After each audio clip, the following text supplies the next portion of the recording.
राज्यातले कर्मचारी सध्या संपावरती आहेत विविध मागण्यांसाठी आणि जुन्या पेन्शनची पण एक मागणी समोर येते आहे. वारंवार आपल्या असं लक्षात आलं असेल की सरकारी कर्मचारी नावाची जी काही चीज आहे ती कायमस्वरूपी त्यांचे काही ना काहीतरी कुरापत चालू असते. म्हणजे ह्यांना सगळं संरक्षण आहे सर्वसामान्य इतर नोकरदारांच्या पेक्षा, म्हणजे दुसऱ्या क्षेत्रातल्या नोकऱ्यांपेक्षा पूर्ण ह्यांना काय संरक्षण आहे, अतिशय चांगले पगार आहेत, नंतर पेन्शनची सोय, विविध योजना आहेत. ह्यांना कधीही त्यांनी त्यांच्या कामामध्ये जे काही चुकारपणा केलेला असेल त्याच्यासाठीची कुठलीही मोठी शिक्षा मोठ्या प्रमाणात घाऊक प्रमाणात कधी झालेली तुम्हाला आढळणार नाही. सगळं संरक्षण यांना दिलेलं आहे. अनुकंपा तत्वावरती वडिलांच्या माघारी त्या मुलाला नोकरी, बायकोला नोकरी, किंवा नवरा आणि बायको दोघंही सरकारी नोकर असले तरी दोघांना पेन्शन कशी आहे, दोघांना HR, सगळ्या तुम्हाला त्याच्या सुरस कथा ऐकायला भेटतील. आता मुद्दा असा उपस्थित होतो आहे की जर जुनी पेन्शन योजना लागू करायची म्हणली तर लाखो करोड रुपयाचा चुना सरकारला लागतो आहे आणि एकूण उत्पन्नाच्या म्हणजे जे काही रेव्हेन्यू महसूल गोळा होतो त्याचा एक खूप मोठा भाग म्हणजे 60-65% इतकी रक्कम ह्या सगळ्या पगारावरती, पेन्शनवरती आणि ह्याच्यावरती खर्च होते आणि विकास कामांना पैसा राहत नाही. विलासराव देशमुख मुख्यमंत्री असताना त्यांचं एक गाजलेलं वाक्य आहे की विकास थांबवता येतो पण पगार थांबवता येत नाही. म्हणजे लक्षात घ्या, मुठभर लोकांनी सगळ्या भारतभराचे, आम्ही मागं पण व्हिडिओ केला होता, आता परत एकदा तो आकडा सांगतो, सगळ्या भारतभरच्या सरकारी कर्मचाऱ्याचे, राज्य सरकार आणि केंद्र सरकार मिळून सगळी मिळून संख्या 2.73 करोड इतकी आहे. म्हणजे जेमतेम आणि त्यांच्या अगदीच जवळचे लाभार्थी आपण असे म्हणूयात की त्यांच्याशी संबंधित काम करणारे सगळे मिळून 3 कोटीचा आकडा आहे. ह्या 3 कोटी लोकांच्या फायद्यासाठी म्हणून, ह्या 3 कोटी लोकांच्या काय म्हणता येईल तुम्हाला, त्यांना त्यांच्या सगळ्या सोयी सवलतीसाठी म्हणून तुम्ही एकूण सगळ्या उत्पन्नाचा 60-65% हिस्सा फस्त करून टाकता. आणि एवढं करूनही ते संप करणार, ते इतकं करूनही ते पुन्हा वेगवेगळ्या अटी घालणार किंवा आम्हाला जुनी पेन्शन पाहिजे, नवी पेन्शनची स्कीम नको आणि बाकीच्या गोष्टीसाठी करणार. त्याच्यामुळे सगळ्यात पहिली प्रतिक्रिया तीव्रपणे जी सर्वसामान्य लोकांची आत्ता उमटते आहे, संप करणाऱ्यांना सगळ्यांना तातडीनं नोकरीवरून हाकलून टाका. ज्यांनी ज्यांनी संप केलेला आहे, ज्यांची ज्यांची तक्रार आहे, ज्यांना ज्यांना सरकारी मिळणाऱ्या पगाराबद्दल शंका आहे, त्यांना पहिले नोकरीवरून काढून टाका. आहे त्या पगाराच्या पेक्षा कमी पगारामध्ये, अगदी अर्ध्या काय 1/4 पगारामध्ये काम करायला लाखो तरुण पात्र मुलं तयार आहेत, आत्ता तयार आहेत. त्यामुळे तातडीने ज्यांना कुणाला ह्या सरकारी व्यवस्थेतला पगार नकोसा वाटतो आहे, अपुरा वाटतो आहे, त्याच्याबद्दल शंका आहे, त्या सगळ्यांना काढून टाका. काही कुठलीही कारणं पण द्यायची गरज नाही. सगळ्यात पहिला मुद्दा, त्याच्या ठिकाणी काम करायला लाखो पात्र तरुण तळमळत आहेत, तडफडत आहेत, त्यांना नोकरी पाहिजे आहे, त्यांना त्या नोकऱ्या द्या. या सगळ्यांना कायमस्वरूपी सरकारी नोकरी म्हणजे जसं काही कर्णाला दिलेली कवच कुंडलं आहेत.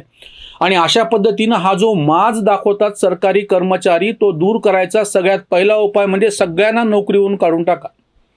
ज्या अटी आहेत, सरकार समजा तोट्यामध्ये असेल म्हणजे तुमचं उत्पन्न कमी आणि तुमचा खर्च जास्त असेल तर तुम्हाला पगार वाढवून द्यायचे कशासाठी, असं बोलायची हिंमतच विलासराव देशमुख सारख्या लोकनेत्यांची होती कसं काय की विकास थांबवता येतो पण पगार थांबवता येत नाहीत. असे कोण लागून गेले ते सरकारी कर्मचारी, म्हणजे ज्यांचे इतके सगळे हितसंबंध जाणीवपूर्वक जपायला ते आहेत तरी कोण? हे सगळे जनतेचे नोकर आहेत, हे बांडगुळी आहेत, लक्षात घ्या. सरकार मुळात ही गोष्ट उत्पादक नाही. सरकार नोकरी तयार करायचा कारखाना नाही. 1 रुपयाचं पण उत्पादन सरकार करत नाही. सरकार म्हणजे बांडगुळी व्यवस्था आहे. असलेल्या झाडावरती ते बांडगुळ जगतं, तेव्हा त्यानं त्याच्या अवकातीमध्ये राहावं. कुठल्याही सरकारचा खर्च हा एकूण खर्चाच्या 27-28% खर्चापेक्षा जास्त असू नये असं जगभराचं या क्षेत्रातले अभ्यासक सांगतात. सगळ्या जगभरामध्ये सरकारशाही आणि तिचा हस्तक्षेप अतिशय कमी होत चाललेला आहे. तो कमी केल्याशिवाय विकास कामं वाढत नाही. तो कमी केल्याशिवाय समाजाचा सर्वांगीण विकास होत नाही. सरकारी हस्तक्षेप, सरकारी खर्च, सरकारी पेन्शन, सरकारी पगार, सरकारी फुकटे धंदे, किंवा यापूर्वी आम्ही सुद्धा फुकट्या योजनांवरती टीका केली, जसे की STच्या वरती तुम्ही आता काय सवलत सांगितली होती महिलांसाठी म्हणून. सगळ्या फुकट्या धंद्यामध्ये सगळ्यात मोठा फुकटा धंदा हा सरकारी नोकरदारांच्या पगाराचा आहे. त्यामुळे सगळ्यात पहिली मागणी, जे कोणी संपावर आहेत त्यांना तातडीनं हाकलून द्या. मला घाण शब्द वापरायचे नाहीत, एक सभ्य भाषा वापरायची म्हणून, नाही तर त्यांच्या फुलीफुलीवरती लाथ मारा असं म्हणणार होतो मी. त्यांना पहिले हाकलून द्या आणि त्यांच्या जागेवरती काम करायला रांगेनं मुलं तयार आहेत, त्यांना पहिले नोकरीवरती घ्या. नंबर 2, कायमस्वरूपी सरकारी नावाची गोष्ट नावाचं बंद करून टाका.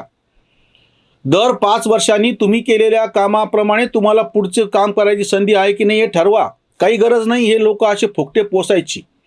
सगळ्या सरकारी कार्यालयांमध्ये काय आणि कशा पद्धतीचा गबाळ ग्रंथी कारभार हे परत मी पुन्हा वेगळं सांगायची गरज नाही.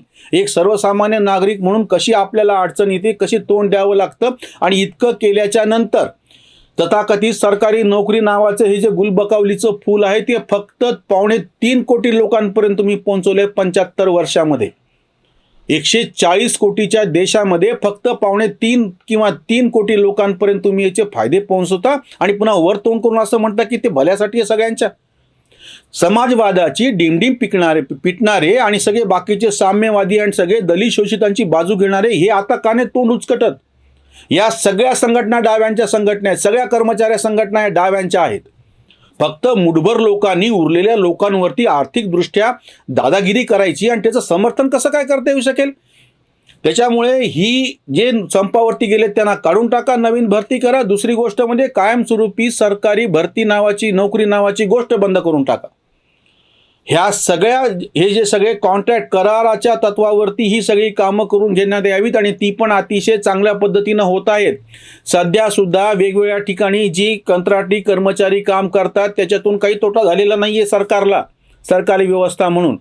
खाजगी क्षेत्रामध्ये ज्याची क्षमता रोजगार निर्मितीची जास्त आहे, एकाच माणसाला लाखो रुपयाचा पगार देण्याच्या पेक्षा त्या पगारामध्ये 5 लोक काम करू शकतात. ज्या कोणाला समाजवादाचं समर्थन करायचं ना त्यांनी सगळ्यात पहिले इथं तोंड उचकटावं की तुम्ही या अवास्तव अवाढव्य अशा सरकारी नोकरीचं इतक्या मोठ्या पगाराचं समर्थनच कसं काय करता. त्यामुळे हे जे कायमस्वरूपी जे मृगजाळ उभं केलेलं आहे सरकारी नोकरीचं ते बंद झालं पाहिजे. या नोकऱ्या हंगामी स्वरूपाच्याच असल्या पाहिजेत. त्या ठिकाणी जो सक्षमपणे काम करेल त्याला पुन्हा पुढचं काम भेटेल, नाही तर तो बाजूला होईल, त्याच्या जागी दुसरा नेमला जाईल. तिसरी महत्त्वाची गोष्ट म्हणजे जे संपकरी आहेत त्यांना तातडीनं हाकलून द्या. नंबर 2, कायमस्वरूपी सरकारी नोकरी नावाची गोष्ट बंद करून टाका. आणि नंबर 3 मुद्दा, सरकारी हस्तक्षेपच कमी करा.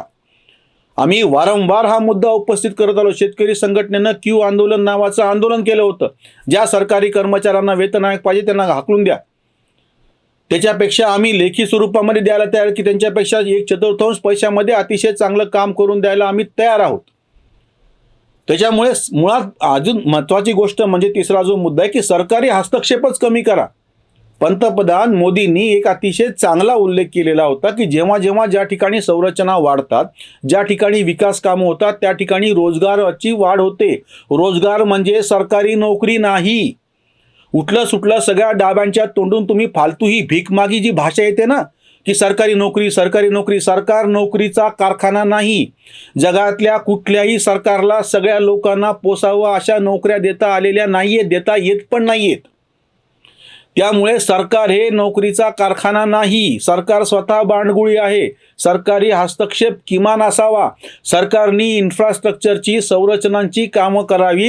सरकारने पोषक वातावरण निर्माण करावं. सरकारने कायदा आणि सुव्यवस्थेची परिस्थिती नीटपणे सांभाळावी. सरकारने परकीय चलनाचे नियम ठरवावेत. आंतरराष्ट्रीय धोरण ठरवावं. सरकारने नोकऱ्या देण्याचा उद्योग करू नये.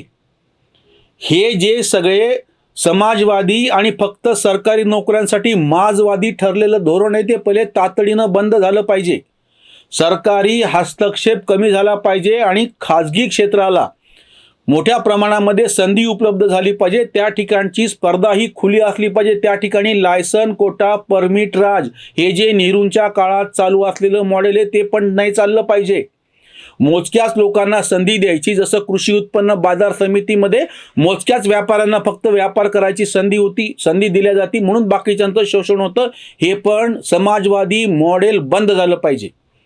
म्हणजे ज्या पद्धतीनं संपकरांना ताबडतोब हाकलून द्या. दुसरी गोष्ट, सरकारी नोकऱ्या कायमस्वरूपी ठेवू नका. आणि तिसरी महत्त्वाची गोष्ट म्हणजे सरकारी हस्तक्षेप कमी करा. सरकारी हस्तक्षेप कमी झाल्याच्या नंतर खाजगी क्षेत्र मोठ्या प्रमाणामध्ये वाढू शकतं. त्या खाजगी क्षेत्रामध्ये निकोप स्पर्धा कशी राहील हे पाहण्याचं काम आहे सरकारचं. स्पर्धा मारली नाही पाहिजे. लायसन कोटा परमिट राज करून ही स्पर्धा मारली जाते. या ठिकाणी सगळ्यात मोठी अडचण आहे. त्याच्यामुळे जे कर्मचारी आता संपावर गेले त्यांना सगळ्यात पहिल्यांदा नोकरीवरून काढून टाका. संप करताती जे कर्मचारी त्यांना धाडा घरी तातडीने. सरकारी नोकरी कवच कुंडले सामान्य गंडले लोक सारे. सामान्य लोकांना देती हे टेन्शन पगार पेन्शन घट्ट यांची.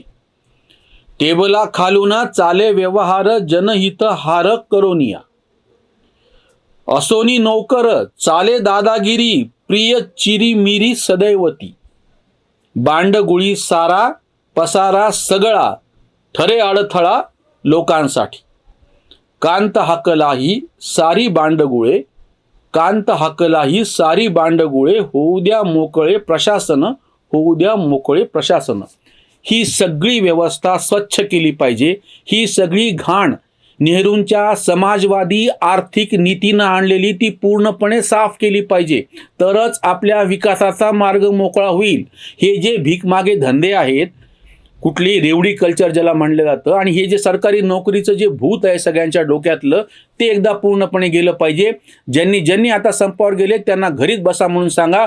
आणि नवीन तरुणांनी आता अतिशय आक्रमकपणे पुढे येऊन हा जो सगळा सरकारी हस्तक्षेप दूर करणे, सरकारी नोकऱ्या कायमस्वरूपी न ठेवता हंगामी स्वरूपातल्या ठेवणे आणि ह्या सगळ्यांना तातडीनं घरी बसवणे, ही मागणी आग्रहानं केली पाहिजे.